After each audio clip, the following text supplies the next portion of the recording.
5월 22일 귀한 일주일간의 시간을 마무리하는 토요일입니다. 이번 한 주 동안 우리 성도님들께서는 어떤 모습으로 지내셨나요? 우리의 부르심대로, 예배자의 모습으로, 우리의 삶이 예배로 드려졌습니까? 신앙생활에서 뺄래야 뺄 수 없는 것은 바로 예배일 것입니다. 그리고 진정한 예배란 그저 주일 오전에만 드려지는 주일 예배뿐만이 아니라 하나님을 예배하고 하나님과의 영적 교제를 매일 나누는 것입니다. 오늘 주님께서 저에게 주시는 말씀은 출애굽기 20장 18절로 26절 말씀입니다. 이 말씀을 통하여 예배자로 어떻게 살아가야 하는지 나누도록 하겠습니다. 먼저 저희가 18절로 21절을 읽도록 하겠습니다. 뭇 백성이 우레와 번개와 나팔 소리와 산의 연기를 본지라 그들이 볼 때에 떨며 멀리 서서 모세에게 이르되 당신이 우리에게 말씀하소서 우리가 들으리이다. 하나님이 우리에게 말씀하시지 말게 하소서 우리가 죽을까 하나이다. 모세가 백성에게 이르되 두려워하지 말라. 하나님이 임하시면 너희를 시험하고 너희로 경외하여 범죄하지 않게 하려 하심이니라. 백성은 멀리 서 있고 모세는 하나님이 계신 흑암으로 가까이 가니라. 이스라엘 백성에게 약속하신 사흘째가 되던 날 여호와 하나님께서 시내산 정상에서 강림하셨습니다. 그러자 하늘에서 우레와 번개가 치고 땅에서는 지진까지 발생했습니다. 이스라엘 백성들은 하늘과 땅이 흔들리는 이 초자연적인 임재 가운데 서 있는 것입니다. 그리고 하나님께서는 산기슭에서 모세를 기다리고 있던 그 이스라엘 백성에게 친히 말씀하셨습니다.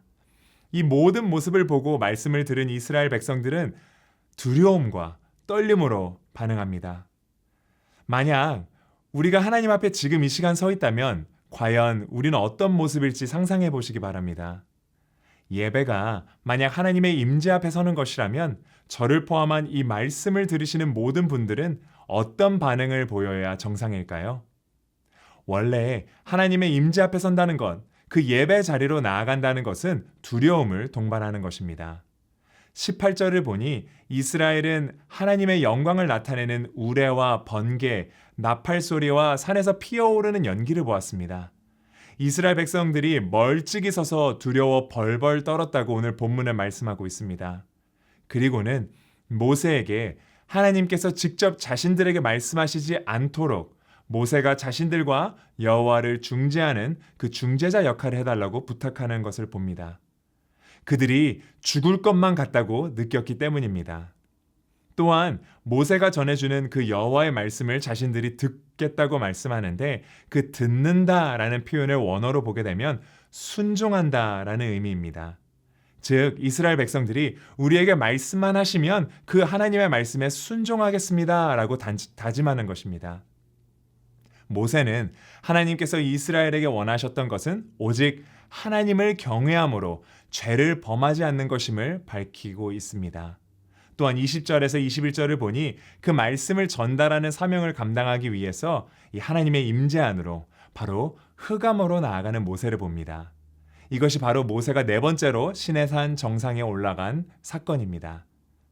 이것은 하나님의 임재 앞에 서는 것이 무엇이며 또한 예배의 목적이 무엇인지를 알려줍니다. 우리가 하나님을 예배하는 목적은 이 살아계신 하나님 여호와를 경외하고 그 거룩하신 하나님 앞에서 죄를 범하지 않기 위함입니다. 하나님을 경외하기 위해 우리는 하나님의 말씀을 드려야 하고 죄를 짓지 않기 위해서 우리는 그 말씀대로 살아가야 합니다. 하나님 말씀에 순종하는 삶, 그것이 바로 예배자의 삶입니다. 예배 현장에 있다고 해서 우리가 예배자가 되는 것은 아닙니다. 그 예배당 안에서 하나님을 경외하는 마음이 하나도 없이 말씀의 찔림과 함께 순종하겠다는 결단이 없다면 그것은 예배가 아닌 그저 종교 행위가 됩니다. 그 예배 자리로 나가기 위해서는 우리가 하나님과의 올바른 관계 안에 서 있어야 합니다. 기독교는 다른 종교와 달리 그 핵심이 관계에 있습니다. 하나님과 나와의 관계, 그리고 나와 이웃과의 관계가 기독교의 핵심입니다. 나와 하나님과의 관계가 제대로 서 있지 않다면 그 어떤 하나님의 말씀의 감동도 또 예배 감동도 느낄 수가 없고 우리는 예배자로서 그 삶을 살아갈 수가 없습니다. 저희가 이어서 22절로 26절을 읽도록 하겠습니다. 여호와께서 모세에게 이르시되 너는 이스라엘 자손에게 이같이 이르라. 내가 하늘로부터 너희에게 말하는 것을 너희 스스로 보았으니 너희는 나를 비겨서 은으로나 금으로나 너희를 위하여 신상을 만들지 말고 내게 토단을 쌓고 그 위에 내 양과 소로 내 번제와 화목제를 드리라. 내가 내 이름을 기념하게 하는 모든 곳에서 내게 임하여 복을 주리라. 내가 내게 돌로 제단을 쌓거든 다듬은 돌로 쌓지 말라. 내가 정으로 그것을 쪼면 부정하게 함이니라. 너는 층계로 내 제단에 오르지 말라. 내 하체가 그 위에서 드러날까 함이니라. 22절로 26절 그리고 23장까지의 본문을 놓고 몇몇 신학자들은 이것이 하나님과 이스라엘 백성 간의 언약서라고 생각하는 사람들이 많습니다. 그리고 이 언약서는 제단에 대한 제의적 규례에 대해 가르침으로 시작하고 있습니다.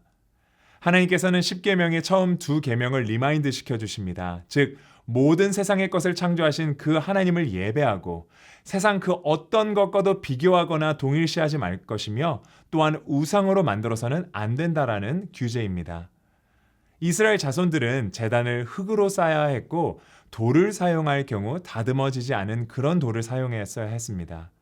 인위적으로 우상을 만들듯이 제단에 쌓을 돌을 이 연장을 사용해 다듬거나 꾸미지 말고 화려하게 하지 말라고 하시는 것인데 이것은 제단을 고대 근동의 여타 신을 섬기는 이방 제사처럼 우상화하지 말라는 이유에서였습니다. 이처럼 하나님께서는 인간의 눈으로 볼 때에는 크고 웅장한 또 화려한 그런 예배당이나 의식에 집중하지 않으셨습니다. 오히려 당신의 백성이 예배 가운데 하나님의 임재를 의식하고 신앙의 본질을 회복하기 원하셨습니다. 그렇다면 예배 본질은 무엇입니까? 인간이 만든 무언가가 높아지는 것이 아니라 오직 하나님만 높아지시고 영광을 받으시는 것입니다. 많은 경우 우리는 우리 눈에 보이는 것에 현혹되어 예배를 드렸다고 생각할지도 모릅니다. 하지만 예배의 본질을 놓칠 수도 있습니다. 우리의 예배가 인간의 화려함이 아닌 여호와 하나님이 되기를 소망합니다. 예배와 우리 신앙의 본질을 되찾길 우리는 노력해야 할 것입니다. 바로 그것이 하나님께서 우리에게서 원하시는 예배이며 신앙의 모습입니다. 우리는 외형이나 형식보다 예배의 본질을 회복해야 합니다. 오늘 하루도 거룩하시고 위대하신 하나님을 향한 경외와 함께 은혜와 사랑이 풍성하신 자비로우신 우리 하나님을 향한 감사와 찬양으로 우리 하나님 앞에 나아가길 소망합니다. 함께 기도하시겠습니다.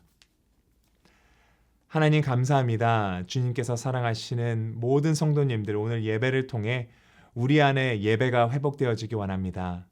주님을 경외함으로 나아가며 그 감사와 찬양으로 나아갈 때 우리가 주일 예배뿐만이 아니라 월요일부터 토요일 매일매일의 삶 가운데 예배자로 설 수 있도록 주님 인도하여 주시옵소서. 우리에게 분별력과 지혜를 주시고 주님만을 사랑할 수 있는 그 순결한 믿음 또 첫사랑을 회복시켜 주시옵소서.